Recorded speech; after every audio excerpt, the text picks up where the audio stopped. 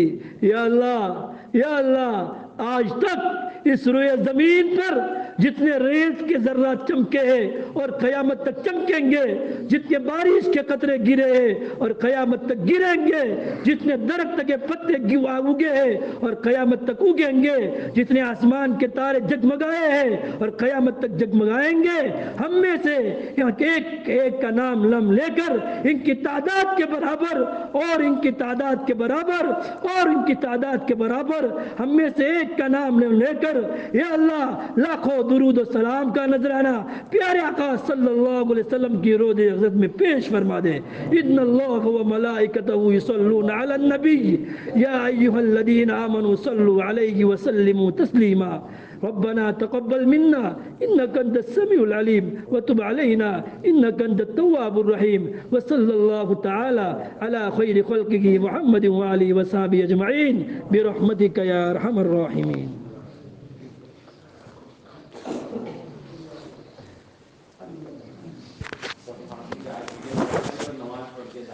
نماز تو بڑی نہیں ابھی